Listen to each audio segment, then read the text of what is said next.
Hello दोस्तों, स्वागत है आपके अपने यूट्यूब चैनल AK2 एजुकेशन में। आज हम मैट्रिक बोर्ड परीक्षा कक्षा 10 2023 के स्टूडेंट के लिए, जो भी स्टूडेंट 2023 में एग्जाम देने वाले हैं उनके लिए कमाल का यह वीडियो होने वाला है। साइंस फिजिक्स के चैप्टर 1 लेकर आ गया हूँ। फिजिक्स चैप्टर 1, साइंस के चैप्टर 10 हैं। इस चैप्टर के सब्जेक्टिव क्वेश्चन आपको लेकर आया हूँ। सब्जेक्टिव क्वेश्चन जो कि चैप्टर 1 है फिजिक्स के, प्रकाश प्रवर्तन तथा अपवर्तन, प्रकाश का प्रवर्तन तथा अपवर्तन से सभी मोस्ट VBI इंपॉर्टेंट क्वेश्चन आपको इस वीडियो में कवर कराया जाएगा। साथ ही साथ PDF आपको बिल्कुल फ्री में प्रोवाइड किया जाएगा। PDF बिल्कुल फ्री में मिलेगा। मैं आपको एक नंबर बताऊंगा, उस पर व्हाट्सअप करना है। आपको PDF बिल्कुल फ्री में प्रोवाइड किया जाएगा और वीडियो में बताऊंगा कहाँ से डाउनलोड करना है। इस चैप्टर के सभी इंपॉर्टेंट शॉर्ट क्वेश्चन 2023 एग्जाम के स्टूडेंट के लिए इसमें कराया जाएगा। इस वीडियो में सभी most important VBI short question इसमें कराया जाएगा, जो कि आपके बोर्ड एग्जाम 2023 में पूछा जाएगा। अगर चैनल पर पहली बार आए तो सब्सक्राइब कर दीजिए और वीडियो को लाइक कर दीजिए। चलिए आज की वीडियो स्टार्ट करते हैं। आज का फर्स्ट क्वेश्चन है। फर्स्ट क्वेश्चन दिए गए प्रकाश किसे कहते हैं। हमारा चैप्टर का नाम है प्रकाश का प्रवर्तन तथा अपवर्तन। तो फर्स्ट क्वेश्चन बनता है प्रकाश किसे कहते हैं। तो प्रकाश एक प्रकार की ऊर्जा है। प्रकाश एक प्रकार की ऊर्जा है जिसकी सहायता से हमें वस्तुएं दिखाई देती हैं। यह एक ऊर्जा है, इसी के सहायता से हमें दिखाई देती हैं। कोई भी वस्तु इसी के सहायता से हमें दिखाई देती है। अर्थात जो विकिरण हमारी आंखों को संवेदित करती हैं, जो विकिरण हमारी आंखों को संवेदित करती हैं उसी को प्रकाश कहते हैं। जो विकिरण हमारे आंखों को संवेदित करती हैं उसी को प्रकाश कहते हैं। तो आप याद कर लीजिए, प्रकाश एक प्रकार की ऊर्जा है जिसकी सहायता से हमें वस्तुएं दिखाई देती हैं। यह ऊर्जा है, इसकी सहायता से हमें वस्तुएं दिखाई देती हैं। अर्थात जो विकिरण हमारी आंखों को संवेदित करती हैं प्रकाश कहलाते हैं। जो विकिरण हमारी आंखों को संवेदित करती हैं क्या कहलाती हैं? तो प्रकाश कहलाती हैं। चलिए, यह क्वेश्चन हो गया। अगला क्वेश्चन देखते हैं। अगला क्वेश्चन दिया गया है कि प्रकाश का प्रवर्तन क्या है, चाहे किसे कहते हैं। आपको कोई किसी तरह से क्वेश्चन पूछ सकता है कि प्रकाश का प्रवर्तन क्या है, चाहे प्रकाश का प्रवर्तन किसे कहते हैं, चाहे प्रकाश के प्रवर्तन पर टिप्पणी लिखे। इसका राइट आंसर हो जाएगा जब प्रकाश की किरण किसी अपारदर्शी वस्तु से टकराते हैं। जब प्रकाश की किरणें किसी अपारदर्शित वस्तु से टकराती हैं तो टकराने के बाद वापस लौट जाती हैं। वापस लौटने की घटना को प्रकाश के प्रवर्तन कहते हैं। जब प्रकाश की किरणें किसी अपारदर्शी वस्तु से टकराते हैं, जब प्रकाश की किरण जाती हैं और अपारदर्शी वस्तु या रखा है उससे टकराती हैं तो यह वापस लौट जाती हैं और इसी वापस लौट जाने की घटना को प्रकाश के प्रवर्तन कहते हैं। और इसी वापस लौटने को प्रकाश के प्रवर्तन कहते हैं। अगला क्वेश्चन दिया गया है कि प्रकाश के स्रोत क्या है। प्रकाश स्रोत क्या है? तो यह देखते हैं, वह स्थान या वह पदार्थ है जहाँ से प्रकाश उत्सर्जित होता है प्रकाश स्रोत कहलाते हैं। बिल्कुल शॉर्ट आंसर में है। हर क्वेश्चन का आंसर बहुत ही शॉर्ट में आपको बताया जाएगा। प्रत्येक क्वेश्चन का आंसर बहुत शॉर्ट में होगा, आपको एक बार में याद कर लेना है। प्रकाश स्रोत, तो यह देख लीजिए, वह स्थान या वह पदार्थ जहाँ से प्रकाश उत्सर्जित होता है प्रकाश स्रोत कहलाता है। वह स्थान चाहे वह पदार्थ जहाँ से प्रकाश उत्सर्जित होता है प्रकाश स्रोत कहलाता है। अब यह कितने प्रकार का होता है? तो प्रकाश स्रोत 2 प्रकार का होता है। प्रकाश स्रोत 2 प्रकार का होता है, याद रखिएगा। प्रकाश स्रोत 2 प्रकार का होता है। 1 नंबर में प्राकृतिक स्रोत, 2 नंबर में अप्राकृतिक स्रोत। बिल्कुल राइट, इजी है। प्राकृतिक स्रोत, अप्राकृतिक स्रोत। अगला क्वेश्चन देखते हैं। अगला क्वेश्चन है प्रकाश के प्रवर्तन के नियम को लिखें। आपको दोनों क्वेश्चन एक में भी पूछ सकता है कि प्रकाश के प्रवर्तन किसे कहते हैं, इसके नियम को लिखें। या अलग अलग भी पूछ सकता है प्रकाश के प्रवर्तन किसे कहते हैं या प्रकाश के प्रवर्तन के नियम को लिखें। तो प्रकाश के प्रवर्तन के 2 नियम है। प्रकाश के प्रवर्तन के कितने नियम है? तो 2 नियम है। तो चलिए, पहला नियम कहता है कि आपतित किरण, परावर्तित किरण तथा अभिलंब तीनों एक ही तल में रहते हैं। आपतित किरण, अपरावर्तित किरण एवं अभिलंब तीनों एक ही तल में रहते हैं। यह तीनों एक ही तल में रहते हैं। और दूसरा बोलता है कि आपतन कोण प्रवर्तन कोण के बराबर होता है। आपतन कोण जो होता है वह प्रवर्तन कोण के बराबर होता है। आपतन कोण प्रवर्तन कोण के बराबर होता है। तो याद हो ही गया होगा आपको। तो चलिए अगला क्वेश्चन देखते हैं। अगला क्वेश्चन 5 नंबर दिया गया है। 5 नंबर क्वेश्चन, प्रतिबिंब किसे कहते हैं। बिल्कुल VBI क्वेश्चन है। प्रतिबिंब किसे कहते हैं? तो प्रतिबिंब किसी बिंदु स्रोत से आते हुए प्रकाश की किरणें दर्पण से परावर्तन के बाद, किसी बिंदु स्रोत से आते हुए प्रकाश की किरणें दर्पण से परावर्तन के बाद जिस बिंदु पर मिलती हैं, दर्पण से परावर्तन के बाद जिस बिंदु पर मिलती हैं या जिस बिंदु पर मिलती हुई प्रतीत होती हैं, बात वही है, जिस बिंदु पर मिलती है या जिस बिंदु पर मिलती हुई प्रतीत होती है उसे उस बिंदु के प्रतिबिंब कहते हैं, उसे ही उस बिंदु के प्रतिबिंब कहते हैं। समझ में नहीं आया? फिर से देखिए, यह क्वेश्चन बहुत ही इजी है। किसी बिंदु स्रोत से आते हुए प्रकाश की किरणें दर्पण से परावर्तन के बाद, दर्पण से बिंदु स्रोत से आते हुए प्रकाश की किरणें दर्पण से परावर्तन के बाद जिस बिंदु पर मिलती हैं या जिस बिंदु पर मिलती हैं या जिस बिंदु पर मिलती हैं या जिस बिंदु पर मिलती हुई प्रतीत होती हैं, जिस बिंदु पर मिलती हैं या मिलती हुई प्रतीत होती हैं, बात सेम ही है, उसे ही प्रकाश के प्रतिबिंब कहते हैं। बिल्कुल इजी क्वेश्चन है। चलिए अगला क्वेश्चन देखते हैं। अगला क्वेश्चन दिए गए हैं कि वास्तविक प्रतिबिंब तथा काल्पनिक प्रतिबिंब में अंतर स्पष्ट करें। हमें वास्तविक प्रतिबिंब और काल्पनिक प्रतिबिंब में अंतर स्पष्ट करना है। तो चलिए आंसर देखें। वास्तविक प्रतिबिंब, पहले वास्तविक प्रतिबिंब डील करते हैं। दर्पण से परावर्तन के बाद प्रकाश की किरणें जिस बिंदु पर मिलती हैं उसे वास्तविक प्रतिबिंब कहते हैं।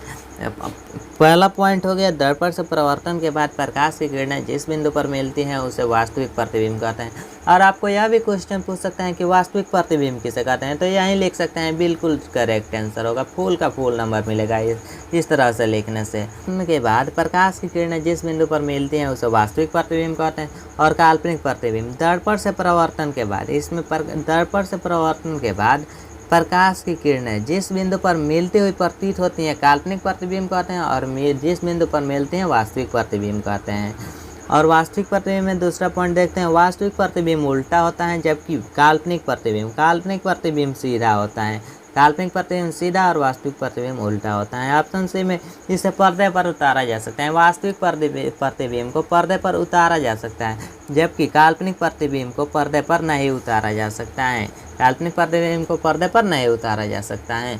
अगला क्वेश्चन दिया गया है कि गोलीय दर्पण किसे कहते हैं। गोलीय दर्पण किसे कहते हैं, तो गोलीय दर्पण बिल्कुल इजी क्वेश्चन है। गोलीय दर्पण दर्पण को कहते हैं, गोलीय दर्पण दर्पण को कहते हैं जिसकी परावर्तक सतह किसी खोखले गोले का एक भाग होता है। गोलीय दर्पण तो दर्पण को कहते ही हैं जिसकी परावर्तक सतह किसी खोखले गोले का एक भाग होता है। किसी खोखले गोले का एक भाग होता है उसे गोलीय दर्पण कहते हैं। अगला क्वेश्चन दिया गया है कि अवतल दर्पण के प्रयोग को लिखें। अवतल दर्पण के प्रयोग क्या हैं। अवतल दर्पण का प्रयोग हम किस काम में करते हैं, तो अवतल दर्पण का प्रयोग निम्नलिखित कामों में किया जाता है। तो कौन कौन काम है इसे देखते हैं। अवतल दर्पण का प्रयोग हजामत के रूप में किया जाता है। अवतल दर्पण का उपयोग हजामत बनाने के लिए किया जाता है।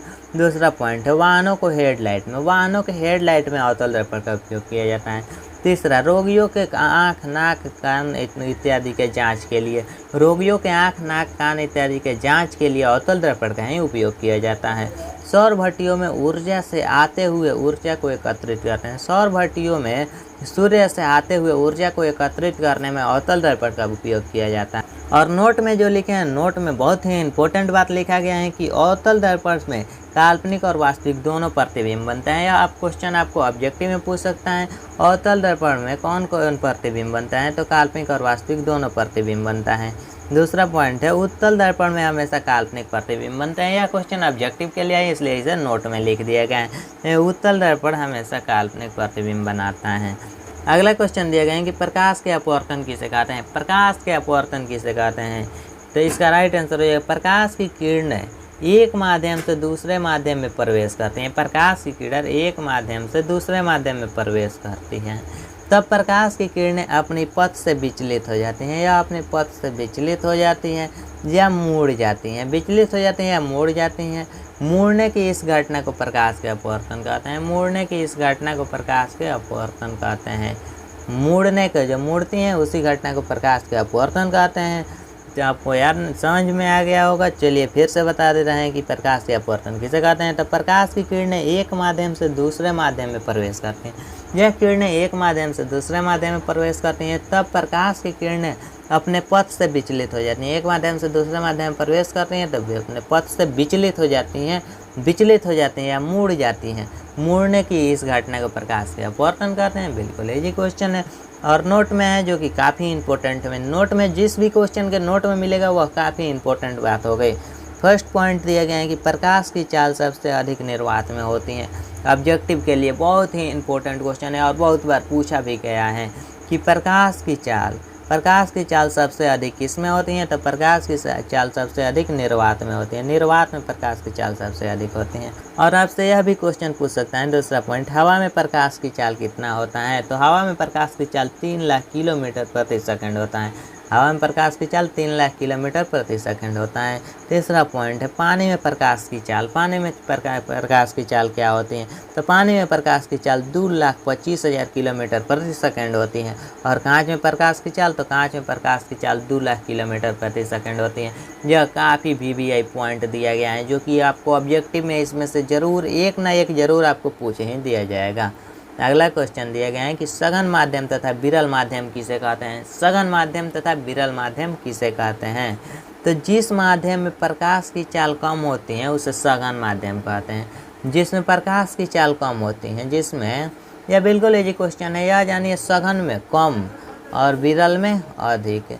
तो सघन में जिस माध्यम में प्रकाश की चाल कम होती है उसे सघन माध्यम कहते हैं और जिस माध्यम में प्रकाश की चाल अधिक होती है उसे विरल माध्यम कहते हैं। बिल्कुल इजी क्वेश्चन है। अगला क्वेश्चन दिया गया है कांच का एक उत्तल लेंस, अवतल लेंस तथा एक वृत्ताकार प्लेट को पहचान आप कैसे करेंगे। आप इसका पहचान कैसे करेंगे, कांच के उत्तल लेंस, अवतल लेंस तथा वृत्ताकार प्लेट की पहचान आप कैसे करेंगे, तो चलिए हम कैसे पहचान करते हैं देखते हैं। प्रत्येक टुकड़े को एक पुस्तक के पास बारी बारी से लाते हैं। प्रत्येक टुकड़ों को एक पुस्तक के पास बारी बारी से लाते हैं और ध्यान से देखते हैं। लाकर उसे ध्यान से देखते हैं कि यदि छुपे हुए अक्षर बड़ा दिखाई दे, छुपा हुआ अक्षर बड़ा दिखाई दे तब वह उत्तल लेंस होगा। छुपा हुआ अक्षर बड़ा दिखाई दे तब वह उत्तल लेंस होगा। यदि अक्षर छोटा दिखाई दे, अक्षर छोटा दिखाई देता है तो अवतल लेंस होगा। यदि वास्तविक आकार में दिखाई दे तो वृत्ताकार प्लेट होगा। वास्तविक आकार में दिखाई दे तो वृत्ताकार प्लेट होगा। अगला क्वेश्चन दिया गया है कि लेंस की क्षमता क्या है। लेंस की क्षमता क्या है, काफ़ी इंपॉर्टेंट क्वेश्चन है आपके एग्जाम के लिए। लेंस की क्षमता क्या है, तो इसका आंसर होगा जब प्रकाश की किरण लेंस से होकर गुजरती हैं। जब प्रकाश की किरण लेंस से होकर गुजरती हैं तब प्रकाश की किरण मुड़ जाती हैं। लेंस से होकर गुजरती हैं तो प्रकाश की किरण मुड़ जाती हैं। प्रकाश की किरण को मुड़ने की क्षमता से ही लेंस की क्षमता कहा जाता है। प्रकाश की किरण को मुड़ने का जो क्षमता होता है उसे ही लेंस का क्षमता कहा जाता है। लेंस की क्षमता का ऐसे ही मात्रक डायोप्टर होता है, जो कि ऑब्जेक्टिव में हम लोग सॉल्व कर चुके हैं। लेंस की क्षमता का ऐसे ही मात्रक डायोप्टर होता है। इसे D द्वारा सूचित किया जाता है। डायोप्टर को D द्वारा सूचित किया जाता है। तो फिर से रिवीजन कर लेते हैं। जब प्रकाश की किरण लेंस से होकर गुजरती हैं तब प्रकाश की किरण मुड़ जाती हैं। प्रकाश की किरण के मुड़ने की क्षमता को ही लेंस की क्षमता कहते हैं। प्रकाश की किरण के मुड़ने का जो क्षमता होता है उसे ही लेंस की क्षमता कहते हैं और लेंस की क्षमता का ऐसा ही मात्रक डायोप्टर होता है। इसे D द्वारा सूचित किया जाता है। इसे D द्वारा सूचित किया जाता है। अगला क्वेश्चन है अपवर्तनांक क्या है। अपवर्तनांक क्या है, तो किसी माध्यम में प्रकाश की चाल, किसी माध्यम में प्रकाश की चाल और शून्य में प्रकाश की चाल के अनुपात को अपवर्तनांक कहते हैं। और इसे इस प्रकार से भी हम बोल सकते हैं अपवर्तनांक बराबर सूत्र होता है कि शून्य में प्रकाश की चाल बटा उस किसी माध्यम में प्रकाश की चाल। और नोट में है जो कि काफ़ी इंपॉर्टेंट बात दिया गया है, तो हवा का अपवर्तनांक 1 होता है। हवा का अपवर्तनांक आप किसी ऑब्जेक्टिव में भी पूछ सकता है कि हवा का अपवर्तनांक कितना होता है, तो 1 होता है। हवा का अपवर्तनांक 1 होता है। और हीरा का अपवर्तनांक सबसे अधिक होता है जो कि 2.42 होता है। 2.42 हीरा का अपवर्तनांक काफ़ी बार पूछा गया है और आपसे भी पूछ सकता है। तो हीरा का अपवर्तनांक याद रखिए सबसे अधिक होता है कि 2.42, सबसे अधिक 2.42 होता है। अगला क्वेश्चन दिया गया है कि अपवर्तन के कितने नियम है, लिखे। अपवर्तन के कितने नियम है, परावर्तन के तो 2 नियम है, प्रकाश के परावर्तन के 2 नियम है जिसे हम लोग पहले देख लिए। और प्रकाश के अपवर्तन के कितने नियम है, तो प्रकाश के अपवर्तन के नियम को देख रहे हैं। प्रकाश के अपवर्तन अभी हम लोग देखें किससे कहते हैं, अपवर्तनांक क्या है। और प्रकाश के अपवर्तन के नियम अब पढ़ने वाले हैं। तो प्रकाश के अपवर्तन के 2 नियम है। 2 कौन कौन नियम है, तो चलिए इसे देखते हैं। पहला नियम है आपतित किरण, अपवर्तित किरण एवं अभिलंब तीनों एक ही तल में रहते हैं। आपतित किरण, अपवर्तित किरण और अभिलंब तीनों एक ही तल में रहते हैं। दूसरा पॉइंट है किसी 2 माध्यमों एवं प्रकाश के किसी विशेष वर्ण के लिए आपतन कोण की जाया तथा अपवर्तन कोण की जाया का अनुपात का एक नियतांक होता है। आपतन कोण की ज्या तथा अपवर्तन कोण की ज्या का अनुपात एक नियतांक होता है, अर्थात इसे साइन आई बटा साइन आर बराबर एक नियतांक है। यह एक नियतांक है साइन आई बटा साइन आर, साइन आई बटा साइन आर के रूप में इसे देख। अगला क्वेश्चन है, मानव नेत्र 25 सेंटीमीटर से निकट रखी वस्तुओं को स्पष्ट नहीं देख पाता है। तो क्यों नहीं देख पाता है? तो 25 सेंटीमीटर से दूर रखी वस्तुओं को स्पष्ट रूप से देखता है। 25 सेंटीमीटर से जो दूर रहती हैं उसे स्पष्ट रूप से देखता है, एवं 25 सेंटीमीटर से कम निकट रखी वस्तुओं को प्रतिबिंब दृष्टिपटल पर स्पष्ट रूप से नहीं बन पाता है। 25 सेंटीमीटर से जो कम निकट रहता है उसका प्रतिबिंब दृष्टिपटल पर नहीं बन पाता है, दृष्टिपटल पर स्पष्ट रूप से नहीं बन पाता है, अतः मानव वस्तुओं को स्पष्ट रूप से नहीं देख पाता है। इसलिए 25 सेंटीमीटर से निकट वस्तुओं के प्रतिबिंब दृष्टिपटल पर स्पष्ट नहीं बन पाता है, इसलिए वह वस्तु स्पष्ट नहीं दिखाई देती है। मेन कारण यही है। अगला क्वेश्चन है, उत्तल लेंस को अभिसारी लेंस क्यों कहा जाता है? काफी इंपॉर्टेंट क्वेश्चन भी है। उत्तल लेंस को अभिसारी लेंस क्यों कहा जाता है? तो उत्तल लेंस को अभिसारी लेंस इसलिए कहा जाता है कि अक्ष के समांतर चलने वाले सभी आपतित किरणें लेंस से अपवर्तित होकर मुख्य अक्ष के एक बिंदु पर आकर मिलती है, अतः उत्तल लेंस को अभिसारी लेंस कहा जाता है। उत्तल लेंस को अभिसारी लेंस कहा जाता है। फिर से देखते हैं, उत्तल लेंस को अभिसारी लेंस इसलिए कहा जाता है, उत्तल लेंस को अभिसारी लेंस इसलिए कहा जाता है कि अक्ष के समांतर चलने वाली सभी आपतित किरणें, अक्ष के समांतर चलने वाली सभी आपतित किरणें लेंस से अपवर्तित होकर मुख्य अक्ष पर, लेंस से अपवर्तित होकर मुख्य अक्ष के एक बिंदु पर आकर मिलती है, मुख्य अक्ष के एक बिंदु पर आकर मिलती है, अतः उत्तल लेंस को अभिसारी लेंस कहा जाता है। इसलिए उत्तल लेंस को अभिसारी लेंस कहा जाता है। अगर आप पीडीएफ लेना चाहते हैं इस चैप्टर का तो पीडीएफ का लिंक नीचे डिस्क्रिप्शन में, वहां से डाउनलोड कर सकते हैं, नहीं तो आप डायरेक्टली व्हाट्सएप पर संपर्क कर सकते हैं 8969831773। इस नंबर पर आप व्हाट्सएप कीजिए। और 12 साइंस स्ट्रीम के बच्चों का क्लास स्टार्ट हो गया है और चल रहा है, और 10th का भी कंप्लीट बैच स्टार्ट हो गया है 1 सितंबर से, तो आप भी क्लास ज्वाइन कीजिए और चैनल को सब्सक्राइब कर दीजिए, वीडियो को लाइक कर दीजिए। Thanks for watching my video.